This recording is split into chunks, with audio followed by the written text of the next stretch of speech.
Inspector Sheila விரைவில் நீதிமன்றத்தில் நிறுத்தப்படுவார் என்று கோலாலம்பூர் காவல்துறை தலைவர் டாக்டர் ஃபாடில் மாசூஸ் தெரிவித்துள்ளார். அண்மையில் ஒரு பாகிஸ்தான் பிரஜையை காவல்துறையினர் சோதனை செய்யும் போது அதிகாரிகளை இழிவுபடுத்தி கேள்வி எழுப்பியதாக குற்றம் சாட்டப்பட்ட இன்ஸ்பெக்டர் ஷீலா விரைவில் நீதிமன்றத்தில் குற்றச்சாட்டை எதிர்கொள்ள உள்ளதாக டாக்டர் ஃபாடில் மாசூஸ் கூறினார்.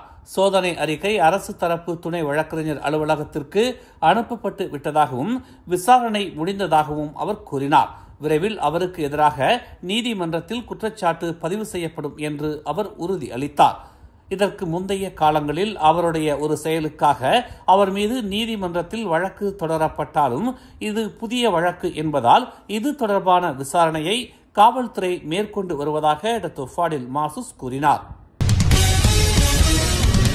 மஇக அதன் அரசியல் செயல்பாடுகளை மதிப்பீடு செய்ய வேண்டிய கட்டாயத்தில் இருப்பதால் மஇக அரசாங்கத்தின் ஆதரவு கூட்டணியில் இருந்து வெளியேறினாலும் அன்வாரின் ஆட்சிக்கு எந்த ஒரு பாதிப்பையும் ஏற்படுத்தாது என்று கோத்தா ராஜா PKR இளைஞர் பிரிவு தலைவரும் PKRின் தேசிய இளைஞர் பிரிவு நிர்வாக செயலாளருமாகிய அஃபீஃப் அப்துல்லா தெரிவித்துள்ளார்.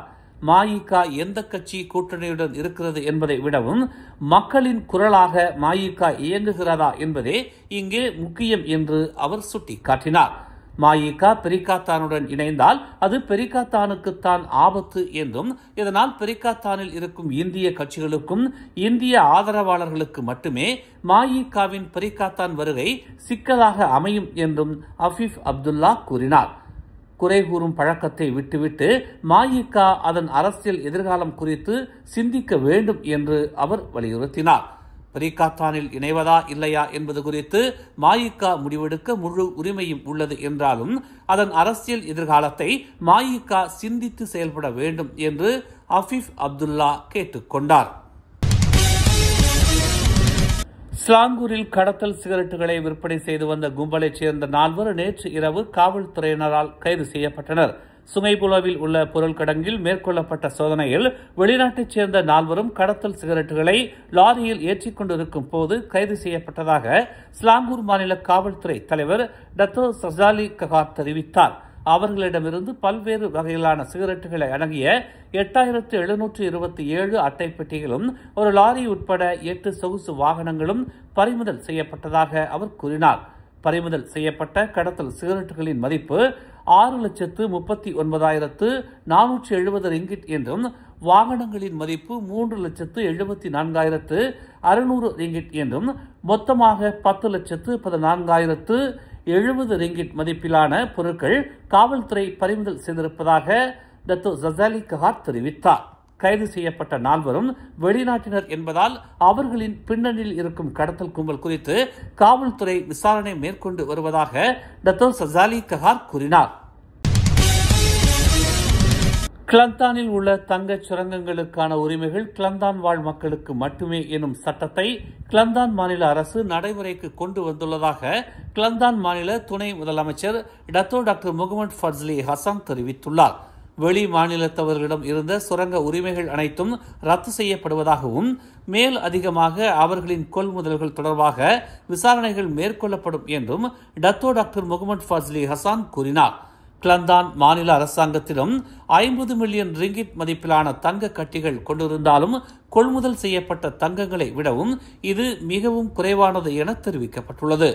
கிளந்தான் மாநிலத்தில் வாழும் மக்களுக்கு மட்டுமே கனிம வளங்கள் தொடர்பான குத்தகைகள் வழங்கப்பட வேண்டும் என்கிற அரசாங்கத்தின் கொள்கையை தங்க சுரங்கத்திலிருந்து தொடங்கப்படவிருப்பதாகவும் இதனால் கிளந்தான் வாசிகளுக்கு மட்டுமே நிபந்தனையுடன் மாநில அரசு குத்தகைகளுக்கான உரிமத்தை வழங்கும் என்றும் டாக்டர் முகமது ஃபட்ஸ்லி ஹசன் கூறினார். ஆன்லைன் மூலமாக போலி வணிக முதலீடுகளை உருவாக்கி மோசடி செய்து வந்ததாக நம்பப்படும் 13 வெளிநாட்டினரை காவல்துறையினர் கைது செய்துள்ளதாக ஸ்லாங்கூர் மாநில காவல்துறை தலைவர் டாக்டர் சஜாலி ககார் தெரிவித்துள்ளார். சம்பந்தப்பட்ட கும்பலை கடந்த ஒரு வாரமாக பின்தொடர்ந்து நேற்று இரவு காஜாங் செமினியில் உள்ள ஒரு வணிக கடையில் இச்சோதனை மேற்கொள்ளப்பட்டதாக அவர் கூறினார். ஜப்பானில் உள்ள ஒரு வணிக நிறுவனத்தை அடிப்படையாக கொண்டு 13 பேர் கொண்ட இந்த கும்பல் ஆன்லைனில் பலரையும் முதலீடு செய்யும்படி வலியுறுத்தி மோசடிகளை புரிந்துள்ளதாக முதற்கட்ட விசாரணையில் தெரிய வந்துள்ளது என்று டாக்டர் சஜாலி ககார் கூறினார். கைது செய்யப்பட்டவர்களில் 11 ஆண்கள் 2 பெண்கள் என தெரிய வந்துள்ளது. அவர்களிடமிருந்து 11 விவேக கை தொலைபேசிகளும் 11 மடிக்கணினிகளும் பறிமுதல் செய்யப்பட்டிருப்பதாக டத்தோ சசாலி ககார் கூறினார். அரசாங்கம் 1 பில்லியனுக்கும் அதிகமான மதிப்புடையதாக மதிப்பிடப்பட்டிருக்கும் 1MDB நிதியை வெற்றிகரமாக மீட்டெடுத்துள்ளதாக இன்று மக்களவையில் தெரிவிக்கப்பட்டது.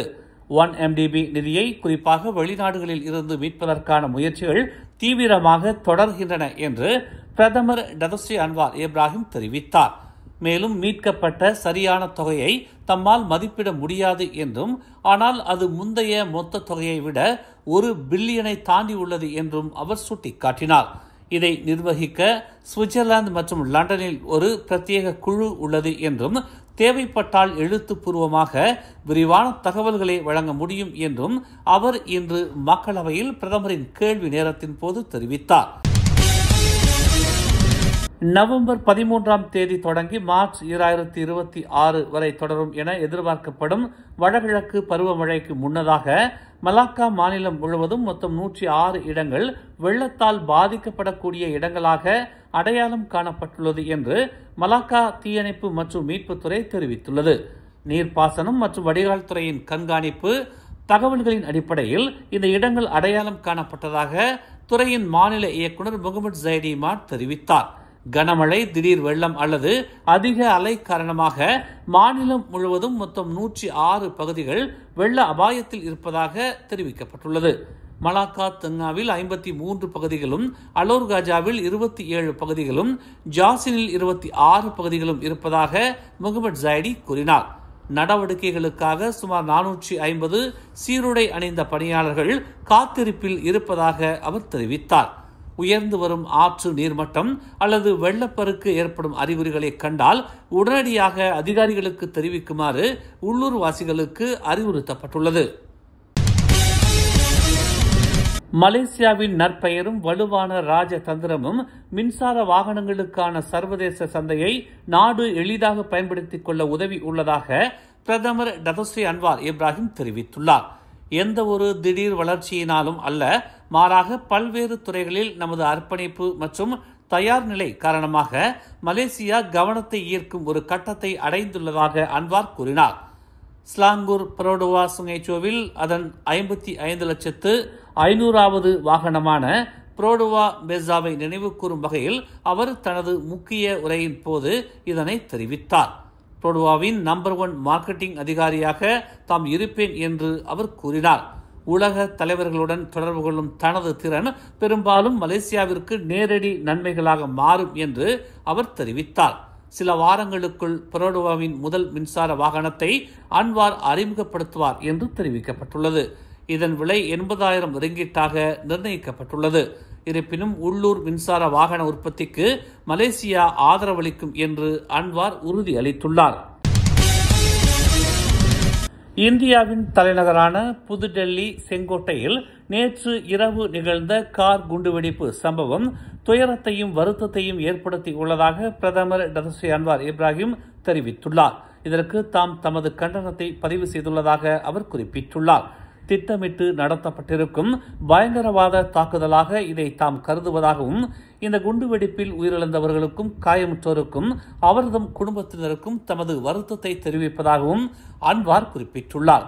இது ஒரு பயங்கரவாத தாக்குதல் என உறுதிப்படுத்தப்பட்டால் இந்திய அரசு கடுமையாக கண்டிக்க வேண்டும் என்றும், அப்பாவி பொதுமக்களின் உயிரை குறிவைத்து மேற்கொள்ளப்படும் இது மாதிரியான பயங்கரவாதத்தில் எந்த நியாயத்தையும் நாம் சீர்தூக்கி பார்க்க முடியாது என்றும் டதோஸ்ரீ அன்வார் தெரிவித்தார்.